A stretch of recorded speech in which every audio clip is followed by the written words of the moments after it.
नमस्कार दोस्तों, आज की बड़ी खबर उत्तर प्रदेश की राजधानी लखनऊ से है, जहां पर सरकारी पैसे में घोटाले का एक मामला सामने आया है। यूपी इन्वेस्टर्स समिट और ग्राउंड ब्रेकिंग सेरेमनी के नाम पर कई होटलों में 3 दिन के लिए कमरे बुक किए गए। ज़्यादातर कमरे खाली रहे, लेकिन होटलों को 1 करोड़ 80 लाख रुपए का भुगतान कर दिया गया। अब इस मामले में कुछ सरकारी कर्मचारी और होटल मालिकों के बीच साठगांठ के संकेत मिल रहे हैं। मुख्यमंत्री कार्यालय में इसकी शिकायत के बाद तत्कालीन प्रमुख सचिव ने जांच बैठाई है। जांच में आरोप सही भी साबित हुए हैं, लेकिन हैरत की बात यह है कि इतनी बड़ी अनियमितता के लिए सिर्फ पर्यटन निदेशालय का समूह ग का कर्मचारी ही दोषी पाया गया और उसे केवल दूसरे जिले में ट्रांसफर करने की ही सिफारिश की गई है। वहीं 5 अक्टूबर को ही सिफारिश के 6 दिन बाद भी कोई कार्रवाई नहीं हुई है। असलियत में ये एक बहुत बड़ा घोटाला तो नहीं है, लेकिन इससे किसी भी सरकार की ईमानदारी जरूर प्रभावित होती है। कहीं ना कहीं इस घोटाले में योगी सरकार की छवि पर कुछ ना कुछ असर जरूर पड़ेगा।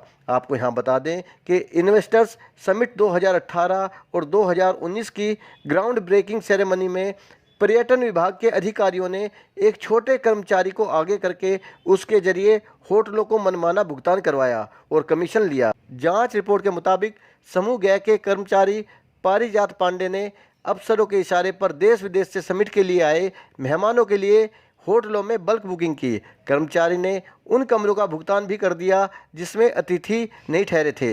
ये खेल तब हुआ जब सभी की जानकारी में था कि प्रदेश में निवेश लाने के प्रयास के लिए सीएम योगी आदित्यनाथ का ये पहला ड्रीम प्रोजेक्ट था और अधिकारियों ने इसमें भी भ्रष्टाचार कर डाला। इस समय के बाद प्रदेश में कोई बड़ा इन्वेस्टमेंट तो नहीं हो पाया, लेकिन ये एक महंगा कार्यक्रम बनकर रह गया। इससे भी ज़्यादा चौंकाने वाली बात ये रही कि किस घोटाले का भंडा फूटने के बाद में जब पर्यटन विभाग के मुख्य सचिव मुकेश मेश्राम से इस बाबत पूछा गया तो उन्होंने इस मुद्दे से अनजान बनते हुए कहा कि ये सब मेरी जानकारी में तो नहीं है।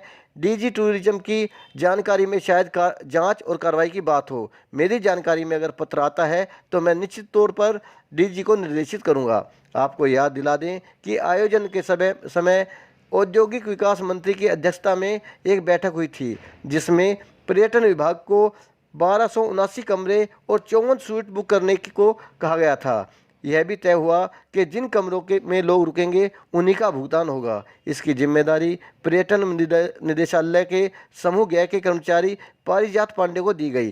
कर्मचारी ने लखनऊ के हयात, ताज, फॉर्चून, लिनेज, ग्रैंड जेबियार, मैरियट आदि होटलों में कमरे बुक करवाए और बिना बड़े अधिकारियों की सहमति के खाली कमरों का भी भुगतान कर दिया।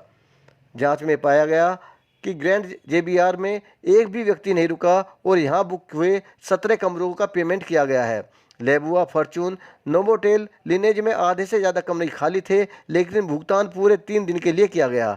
हयात में आधे से ज़्यादा कमरे खाली थे, लेकिन 48 लाख का भुगतान हुआ। अब सोचने वाली बात यह है कि ये घोटाला क्या सिर्फ एक सी ग्रेड के कर्मचारी बिना अपने सीनियर अधिकारियों के परमिशन के कर सकते हैं?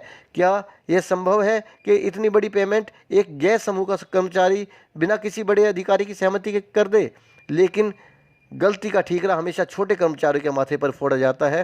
दोस्तों, आज की खबर यहीं तक। मेरे साथ आगे बने रहने के लिए मेरे चैनल को सब्सक्राइब करें और साथ में बने घंटी के निशान को क्लिक करना ना भूलें। जय हिंद।